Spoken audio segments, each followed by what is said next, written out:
Let's start with our topic type of relation from chapter first relation and function. Let R be a relation in set A. इसका मतलब क्या है, जो R है वो हमारा सबसेट है A क्रॉस A का। R जो हमारा सबसेट है A क्रॉस A का, इसको हम दूसरे तरीके से भी लिख सकते हैं, जैसे कि हम लिखते हैं ARA। यहाँ पे मैंने एक सेट लिया है, सेट A, जिसमें 4 एलिमेंट है 1 2 3 4, और मैंने A क्रॉस A का कार्टेशियन प्रोडक्ट निकाल लिया है, जो हमारे पास आया है 1 1 1 2 1 3 1 4 2 1 2 2 2 3 2 4 3 1 3 2 3 3 3 4 4 1 4 2 4 3 4 4। इसी के थ्रू मैं आपको इसमें से ही सबसेट लेके आगे बताऊंगी कि हमारे कौन कौन से रिलेशन हैं इस टॉपिक में। Let's start with our first relation. जो हमारा फर्स्ट रिलेशन है वो है हमारा नल और वॉइड और एम्प्टी रिलेशन। सपोज मैंने यहाँ पे एक रिलेशन लिया है, R is equal to A B is equal to A plus 5, where A belongs to A and B belongs to A. अगर मैं इसके मुताबिक देखूँ तो A B is equal to A plus 5 दे रखा है हमारे पास, तो बी की अगर मैं ए की जगह 1 पुट करती हूँ सेट ए में से लेके, तो हमारे पास 1 + 5 = 6, जो सेट ए में बिलोंग ही नहीं करता, क्योंकि हमारे पास कंडीशन दे रखी है जो ए है वो भी सेट ए से बिलोंग करता है एंड जो बी है वो भी सेट ए से बिलोंग करता है। तो हम कह सकते हैं कि अगर मैं आपको सिंपल शब्दों में बताऊं तो हम एम्प्टी रिलेशन को ऐसे समझ सकते हैं, जिसमें आप एक भी एलिमेंट लिख ना पाओ, वो हमारा एम्प्टी रिलेशन या फिर नल और वॉइड रिलेशन उसे हम कह सकते हैं। जैसे कि अगर मैं इसकी बात करूं तो यहाँ पे a + 5 gives out 6 and 1, a की जगह हमने 1 डाला तो हमें 6 मिला, और फिर a की जगह हम सेट a में से ही 2 लेके डालते हैं तो हमें 8 मिला। तो इससे हमें क्या पता चलता है, जो 6 और 8 हैं वो सेट ए में बिलोंग नहीं करते हैं, जिसके कारण जो ये हमारा रिलेशन है वो नल वॉइड और एम्प्टी रिलेशन कहलाता है। जिसमें हम एक भी एलिमेंट ना लिख पाएँ उसको हम कहते हैं नल वॉइड और एम्प्टी रिलेशन। आपको एम्प्टी रिलेशन समझ में आया हो, अब हम यूनिवर्सल रिलेशन की तरफ बढ़ते हैं। जो है, अगर मैं आपको सिंपली समझाऊं तो यूनिवर्सल रिलेशन कहते किसे हैं, जहां पर each element of set A is related to every element of set B.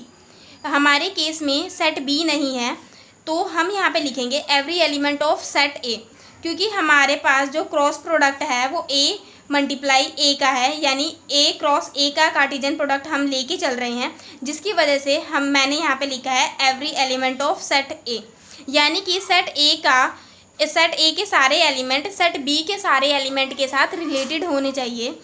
अगर मैं आपको एक एग्जांपल के थ्रू समझाऊं तो हम ऐसे कह सकते हैं ए बी जो एक ऑर्डर्ड पेयर है, सच दैट a - b का modulus greater than is equal to 0, where a belongs to a and b belongs to b। यहाँ पे a बिलोंग्स टू a का मतलब क्या है, जो हमारा सेट a है वो 1 2 3 4 है, मतलब जो हमारा सेट a है वो ये है, तो जो a है वो भी सेट a से बिलोंग कर रहा है और जो b है वो भी सेट a से ही बिलोंग कर रहा है। तो जब हमारी ये कंडीशन फुलफ़िल हो जाएगी, तो हम कह सकते हैं कि ये रिलेशन हमारा यूनिवर्सल रिलेशन है। अगर मैं आपको सिंपली समझाऊं तो यूनिवर्सल रिलेशन को हम ऐसे कह सकते हैं कि अगर मैं सिंपली समझाऊं तो R जो है वो हमारा A क्रॉस A जब आ जाएगा, जो R जो है हमारा A क्रॉस A जब आ जाएगा तो वो रिलेशन हमारा यूनिवर्सल रिलेशन कहलाएगा। तो उस रिलेशन को हम यूनिवर्सल रिलेशन डिफ़ाइन कर पाएंगे या कह पाएंगे, जो हमारा R है वो A क्रॉस A के इक्वल आना चाहिए। अब हम हमारे थर्ड रिलेशन पे आते हैं, जो है आइडेंटिटी रिलेशन। आइडेंटिटी रिलेशन क्या होता है कि जो एलिमेंट हम रखते हैं वही अपनी इमेज दे देता है, मतलब हर एलिमेंट अपनी ही इमेज दे देता है। तो मैंने लिखा है element give image of itself. अगर हम इसे समझे A such that A belongs to R, यानी कि जो रखा हमें वही मिल गया। यहाँ पे मैंने वन रखा तो वन ने अपनी इमेज दी, वो वन 2 इसकी जगह हम और भी लिख सकते हैं 1 2 2 3 3 4 4। हम ऐसे रख के दिखा सकते हैं। ये जो रिलेशन होता है ये हमारा सबसे इजी रिलेशन है। इसमें जो हम रखते हैं वही एलिमेंट अपनी इमेज दे देता है या वही एलिमेंट आ जाता है। आपको आइडेंटिटी रिलेशन समझ में आया हो और क्लियर हुआ हो तो अब हम अपने मोस्ट इम्पोर्टेंट 3 रिलेशन की तरफ चलते हैं, जो है reflexive relation, symmetric relation, transitive relation. जो रिफ्लेक्सिव रिलेशन होता है सबसे पहले हम उसके बारे में पढ़ते हैं, रिफ्लेक्सिव रिलेशन के बारे में पढ़ते हैं। जो रिफ्लेक्सिव रिलेशन होता है उसको अगर हम एक एग्जांपल के थ्रू समझे तो A such that for every A belongs to A. मतलब अब आप सोचेंगे कि आइडेंटिटी रिलेशन और रिफ्लेक्सिव रिलेशन में डिफरेंस क्या है। डिफरेंस ये है, यहाँ पर आइडेंटिटी रिलेशन में ज़रूरी नहीं है कि सारे एलिमेंट आएँ। मतलब जो हमारा सेट ए है वो है हमारा 1 2 3 4, लेकिन यहाँ पे जो ये बन रहा है ऑर्डर्ड पेयर बन रहा है वो 1 1 और 2 2 का बन रहा है। इसी के आधार पे हमने कह दिया कि आइडेंटिटी रिलेशन है। लेकिन रिफ्लेक्सिव में ऐसा नहीं होता। यहाँ पे फॉर एवरी जो यहाँ पे लिखा हुआ है उसका एक बहुत इंपॉर्टेंट रोल है।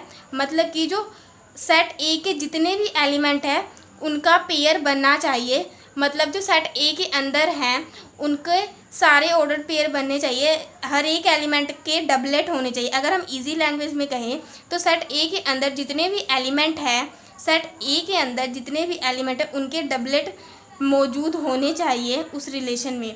तो 1 1 2 2 3 3 4 4 अगर ये सारे हैं तो ये रिलेशन जो है हमारा रिफ्लेक्सिव रिलेशन होता है।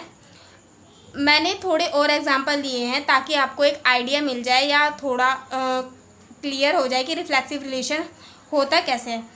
तो लेट्स सी मेरा फर्स्ट एग्जांपल, जैसे 1 1 2 2 3 3 जो ये है, ये एग्जांपल, ये जो है हमारा रिलेशन, ये हमारा आइडेंटिटी तो है लेकिन रिफ्लेक्सिव नहीं है। ये रिफ्लेक्सिव इसलिए नहीं है क्योंकि जो सेट ए है वो हमारा है 1 2 3 4। सेट ए के अंदर के हमारे सारे एलिमेंट यहाँ पे कवर नहीं हुए। उनके सारे सेट ए के अंदर के सारे एलिमेंट्स के हमारे डबलेट नहीं बने। मतलब 1 1 का तो डबलेट है 1 1, 2 2 का भी है डबलेट 3 3, लेकिन 4 4 का नहीं है, जिसकी वजह से ये हमारा रिलेशन रिफ्लेक्सिव नहीं है लेकिन आइडेंटिटी रिलेशन है। क्योंकि आइडेंटिटी रिलेशन में हमें कोई ऐसी सिचुएशन नहीं दे रखी थी कि हमारे सारे एलिमेंट बिलोंग करने चाहिए ए को, तो इसलिए जो ये हमारा है ये आइडेंटिटी है लेकिन रिफ्लेक्सिव नहीं है। सेम मैंने एग्जांपल 2 भी कंसिडर किया है यहाँ पे। जैसे एग्जांपल 2 है उसमें हमारा 1 1 है, 2 2 है, 3 3 है, 4 4 है, यानी कि जो सेट ए है उस सेट के अंदर के सारे डबलेट मौजूद है यहाँ पे। जैसे 1 1 2 2 3 3 4 4। दिस मीन्स ये जो रिलेशन है वो हमारा रिफ्लेक्सिव रिलेशन है। लेकिन क्या हम ये कह सकते हैं कि ये रिलेशन जो है वो हमारा आइडेंटिटी भी है? हाँ, क्योंकि आइडेंटिटी में कोई तो ऐसी कंडीशन ही नहीं है, नहीं गिवन दे रखी कि हमारे सेट ए के सारे एलिमेंट बिलोंग करने चाहिए ए को। तो ये जो रिलेशन है वो हमारा आइडेंटिटी भी है और रिफ्लेक्सिव भी है। सेम मैंने एग्जाम्पल 3 लिया है। एग्जाम्पल 3 में हम देखते हैं हमारे पास 1 1 है, 2 2 है, 3 3 है, 4 4 है। हमारे पास ये चारों हैं लेकिन एक 5वां भी दे रखा है 1 2। तो हम इन चारों को देखते ही बता सकते हैं कि जो ये रिलेशन है वो हमारा रिफ्लेक्सिव भी है और आइडेंटिटी भी है। हमें कोई मतलब नहीं कि हमारे पास ये कितने एलिमेंट एक्स्ट्रा दे रखे हैं, हमें सिर्फ हमारे डबलेट देखने हैं और जो कंडीशन हमें बता रखी है उसी के अकॉर्डिंग हमें काम करना है। आइडेंटिटी में हमें कोई कंडीशन नहीं दे रखी होती 1 1 2 2 की, लेकिन रिफ्लेक्सिव में हमें दे रखा है कि हर एलिमेंट सेट ए के एलिमेंट को बिलोंग करना चाहिए। तो ये हमारे पास रिफ्लेक्सिव की कंडीशन को फुलफिल कर रहा है, 1 1 2 2 3 3 4 4, और ये हमारा एक एक्स्ट्रा है तो उससे हमें कोई फ़र्क नहीं पड़ता। ये हमारा रिफ्लेक्सिव भी है और आइडेंटिटी भी है। होप आपको रिफ्लेक्सिव रिलेशन क्लियर हुआ हो। अब हम अपने 5वें रिलेशन की तरफ बढ़ते हैं, जो है हमारा सिमेट्रिक रिलेशन। सिमेट्रिक रिलेशन क्या होता है हमारा? सिमेट्रिक मतलब जो सीधा है उसका उल्टा। तो सिमेट्रिक रिलेशन मतलब हमारे सेट में हमारे रिलेशन में जितने भी ऑर्डर पेयर हैं, अगर उसके उल्टे भी मौजूद होते हैं तो वो रिलेशन हमारा सिमेट्रिक रिलेशन कहलाता है। यानी कि if A1 A2 belongs to R and A2 A1 also belongs to R, for all A1 A2 belongs to A, A1 A2 A से बिलोंग करने चाहिए। इसको हम एक एग्जाम्पल से समझते हैं। मैं आपको सिमेट्रिक रिलेशन कुछ एग्जाम्पल के थ्रू क्लियर करना चाहूँगी।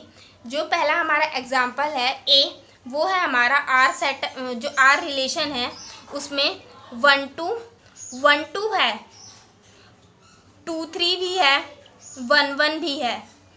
लेकिन इसमें 1 2 का उल्टा 2 1 नहीं प्रेजेंट है। तो इस रिलेशन पहले को ही देख के हम ये बता सकते हैं, जब इसका उल्टा प्रेजेंट ही नहीं है तो जो ये हमारा रिलेशन फर्स्ट है वो सिमेट्रिक नहीं है। अब हम अपने सेकंड रिलेशन की तरफ बढ़ते हैं। जो सेकंड है वो है हमारा, इसमें 1 2 है, 1 2 का उल्टा 2 1 भी है, 2 1 है, इसका उल्टा 1 2 भी है, 1 1 है, 1 1 का उल्टा यही 1 1 है, 2 2 है, 2 2 का उल्टा यही 2 2 है, 3 3 है, 3 3 का उल्टा ये 3 3 भी है।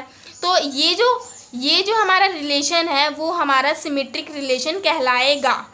अब हम अपने तीसरे एग्जाम्पल की तरफ बढ़ते हैं। तो तीसरा एग्जाम्पल हमारे पास रिलेशन दे रखा है, 1 2 है, 1 2 है, इसका उल्टा 2 1 भी प्रेजेंट है, 2 1 है, इसका उल्टा 1 2 भी प्रेजेंट है। अब 2 3 है, इसका उल्टा 3 2 नहीं है। इस पूरे सेट में कहीं पर भी, इस पूरे रिलेशंस या सेट में कहीं पर भी 2 3 का उल्टा 3 2 प्रेजेंट नहीं है। यानी कि जो ये हमारा रिलेशन है वो सिमेट्रिक रिलेशन नहीं हुआ। करते हैं अपने चौथे एग्जाम्पल की तरफ। जो हमारे पास एक रिलेशन है, ये जो पूरा सेट है वो हमारे पास है 1 1 है, वो 1 1 अपने आप का ही उल्टा है, मतलब 1 1 इटसेल्फ मतलब खुद का ही उल्टा है। तो 1 1 है, 1 1 का उल्टा भी यही है, 2 2 है, 2 2 का उल्टा भी ये खुद है, 3 3 है, 3 3 का उल्टा भी ये खुद है, 4 4 है, 4 4 का उल्टा भी ये है, 1 2 है, 1 2 का उल्टा भी है, 2 1 का उल्टा है 1 2। लेकिन जो हमारा लास्ट है 2 3, उसका उल्टा कहीं पर भी नहीं है। यानी कि इस लास्ट वाले को देख के हम कह सकते हैं जो ये पूरा सेट है वो हमारा सिमेट्रिक रिलेशन में काउंट नहीं होगा। अब हम बढ़ते हैं अपने फिफ्थ एग्जाम्पल की तरफ। जो है हमारे पास एक सेट 1 1 है, इसमें 1 1 का उल्टा 1 1 का उल्टा ये खुद ही है 1, 2 2 भी है, ये भी 3 3 भी, ये अपना उल्टा खुद ही है 4 4। यानी कि जो ये हमारा रिलेशन है वो हमारा सिमेट्रिक रिलेशन कहलाता है। आई होप आपको सिमेट्रिक रिलेशन क्लियर हुआ हो। आई होप आपको पांचवा यानी सिमेट्रिक रिलेशन समझ में आया हो। अब हम बढ़ते हैं अपने छठे रिलेशन की तरफ, जो है हमारा ट्रांजिटिव रिलेशन। ट्रांजिटिव रिलेशन होता क्या है?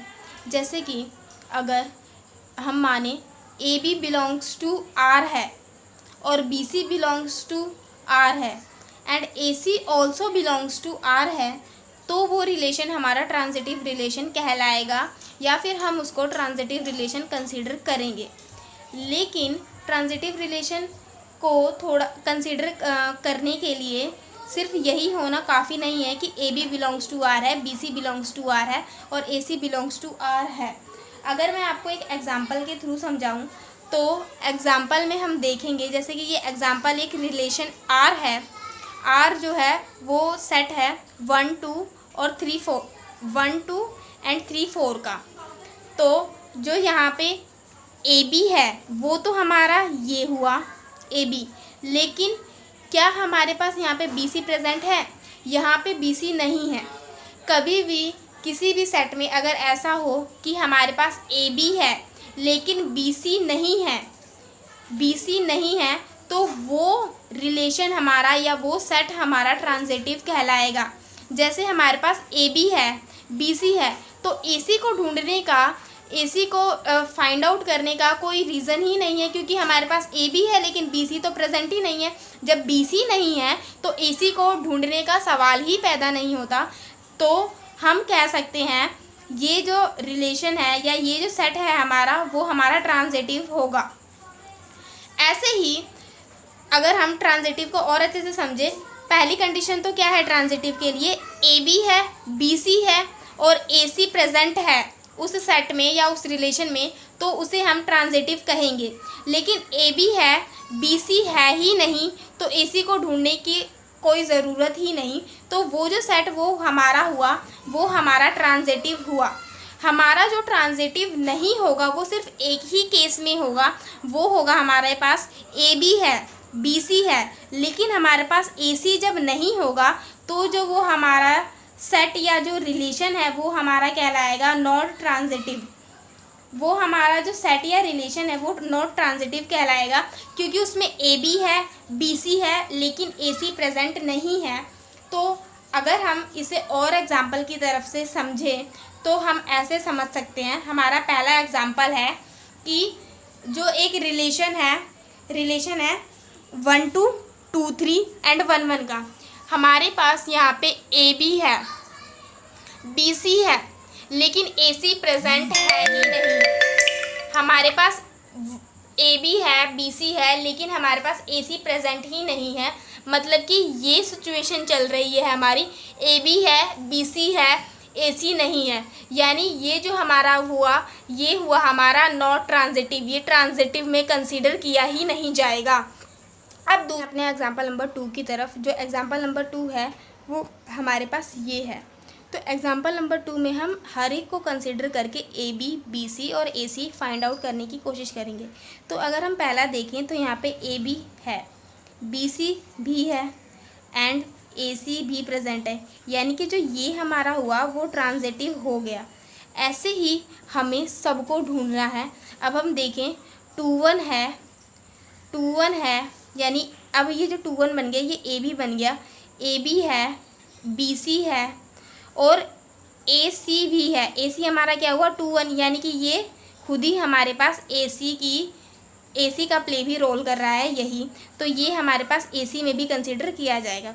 अब हम आते हैं 1 1 पे, 1 1 है यानी कि ए बी है, बी सी, अब हमें क्या ढूंढना है बी सी, तो ये क्या हुआ हमारा बी सी और हमारे पास ए सी भी है, ये खुद ही हमारा क्या हुआ ए सी। तो अब हम यानी कि ये भी हमारा ट्रांजिटिव में इंक्लूड किया जाएगा। अब हम आते हैं 2 2 की तरफ। जो ये हमारा 2 2 है ये हमारा ए बी है और जो ये ए बी है इसके साथ हमें अब क्या ढूंढना है बी सी, तो ये हमारा क्या हुआ बी सी। अब हमें क्या ढूंढना है ए सी, यानी कि 2 1, ये 2 1 भी ये क्या हुआ खुद ही, देखो ए बी है, बी सी है और ए सी हमें ढूंढना है, ए सी यानी 2 1, तो 2 1 तो ये है ही, तो ये हमारा किस में कंसिडर किया जाएगा ट्रांजिटिव में, 2 2 को हम ट्रांजिटिव में कंसिडर करेंगे। अब बारी आती है 3 3 की। 3 3 को देखा जाए तो इसका कुछ भी, यानी कि 3 3 ये क्या हुआ 3 3 हमारे लिए क्या हुआ ए बी तो है, लेकिन इसका क्या बी सी प्रेजेंट है, नहीं, इसका बी सी प्रेजेंट नहीं है। और मैंने आप लोगों को बताया था जब भी बी सी प्रेजेंट ना हो तो वो हमारा ट्रांजिटिव में वो एलिमेंट या वो ऑर्डर्ड पेयर हमारा ट्रांजिटिव में कंसीडर किया जाएगा।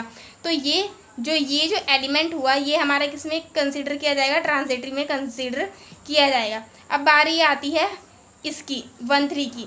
1 3 है, अब 1 3 हमारा क्या प्ले रोल करेगा ए बी का, ए बी से रिलेटेड हमें क्या ढूंढना है 3। अब हमें 3 से कोई जो एलिमेंट स्टार्ट हो वो ढूंढना है, यानी बी सी ढूंढना है। ये क्या हुआ हमारा बी सी, ये अब हमारा बी सी हुआ, ये हमारा ए सी हुआ, ए बी हुआ, सॉरी ये हमारा क्या हुआ ए बी हुआ। अब हमें क्या ढूंढना है बी सी हमने ढूंढ लिया, अब हमें ढूंढना है ए सी यानी 1 और 3, 1 और 3 ये खुद ही हो गया, 1 और 3 का भी प्ले ये खुद ही रोल कर रहा है, यानी कि जो हमारा रिलेशन है ये हमारा ट्रांजिटिव हुआ। ये क्या हुआ हमारा ट्रांजिटिव। अगर मैं एक और एग्जांपल लूँ, यानी कि example number C, example number 3 कह सकते हैं। आर जो है हमारे पास क्या है, वो 1 1 है, 2 2 है, एंड 3 3 एंड 4 4। अगर हम इस एग्जांपल को ध्यान से समझने की कोशिश करें, हमारे पास यहाँ पे सब में ए बी है, ये भी ए बी और ए बी, लेकिन कहीं पे भी इन सब के उल्टे प्रेजेंट नहीं है, मतलब कि बी सी प्रेजेंट नहीं है।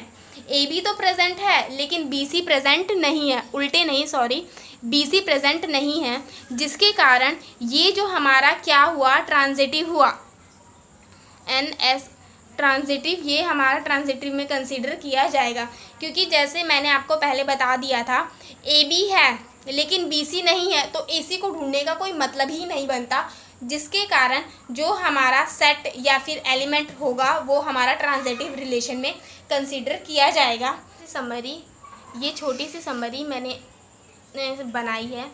हमने आज पढ़ा empty relation, universal relation, identity relation, reflexive relation and symmetric relation and transitive relation. हमने आज ये 6 रिलेशनों के बारे में पढ़ा। हमने एम्प्टी रिलेशन में पढ़ा कि जिसमें हम कोई भी एलिमेंट लिख ही ना पाएँ उसे हम कहते हैं एम्प्टी रिलेशन। यूनिवर्सल रिलेशन में हमने पढ़ा, यूनिवर्सल रिलेशन वो होता है जिसमें हमारा जो आर है वो ए क्रॉस ए पूरा का पूरा आ जाए।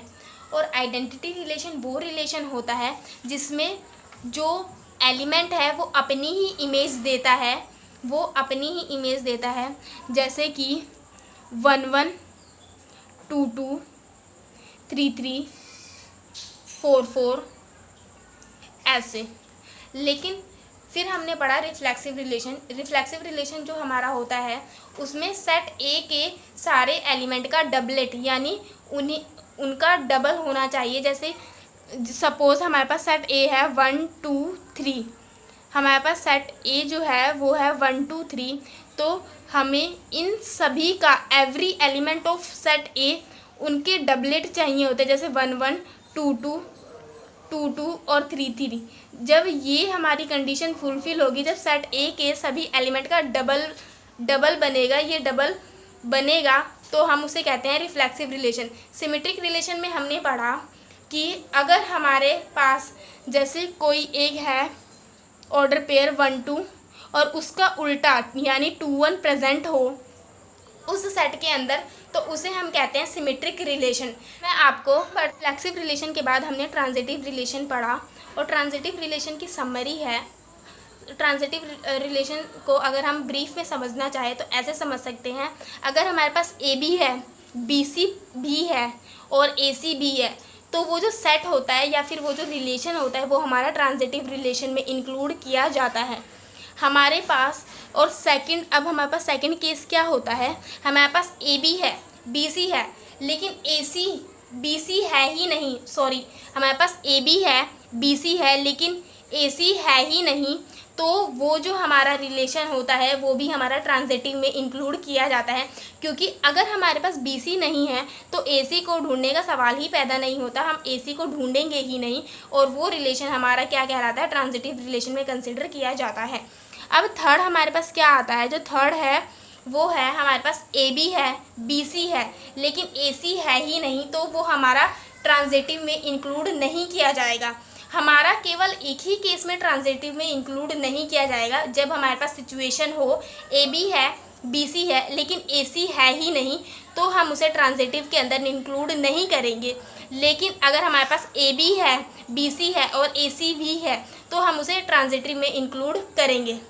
आई होप आपको मेरी वीडियो पसंद आई हो और आपको इससे कुछ सीखने को मिला हो और आपके थोड़े बहुत पॉइंट्स क्लियर हो पाए हों।